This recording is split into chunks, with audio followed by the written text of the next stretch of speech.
எல்லாருக்கும் வணக்கம். ஒரு 2 நாளைக்கு முன்னாடி இந்த முடிச்சு கவர் கிடைக்கல, அதனால் மாவு கடை வந்து லீவ் விட்டுருக்கோம் அப்படின்னு சொன்னோம். தாராசுரத்துலேருந்து ஒருத்தவர் அந்த வீடியோ பார்த்துட்டு எங்களுக்காக ஒரு 2 கவர் அவங்களுக்காக வாங்கி வச்சுருந்ததுலேருந்து எங்களுக்கு ஒரு 2 கவர் 2 பாக்கெட் கொடுத்துட்டு போயிருக்காரு. இது எதுக்காக நான் இந்த முடிச்சு கவர் பர்டிகுலராக வாங்குறேன்னு பார்த்தீங்கன்னா, ஜிஎஸ்எம் அதிகமாக உள்ள பொருளை வந்து யூஸ் பண்ணலாம் அப்படின்னு சொல்கிறாங்க. ஸோ இது நல்லா திக்காகவும் இருக்கும், அதே சமயத்தில் கொஞ்சம் பாருங்கள் இந்த மாதிரி ஸ்டிஃபாகவும் இருக்கும் மாவு பாக்கெட்டு. அதனால தான் நான் இந்த கவரை வாங்குகிறேன். அதே சமயத்தில் இந்த கவர் பார்த்திங்கன்னா, இந்த கவரில்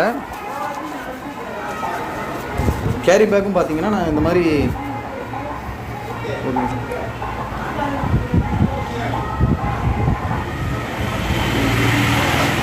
இது ஒரு பிளாஸ்டிக் பை அல்ல, இது 100% உரம் மற்றும் மக்கும் தன்மை கொண்ட பை.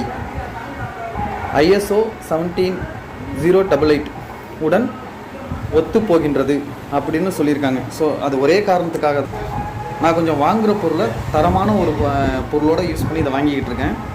நம்ம செய்கிறது தப்பாக ரைட்டான்னு எனக்கு தெரியல.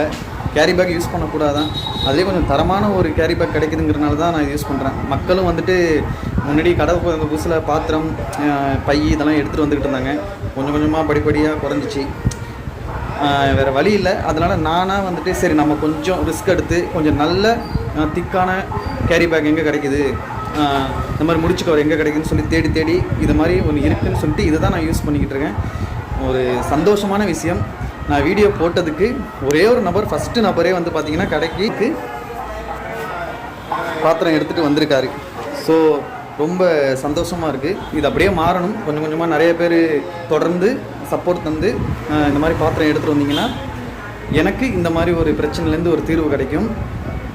எல்லோரும் எனக்கு தொடர்ந்து தர ஆதரவுக்கு ரொம்ப நன்றி.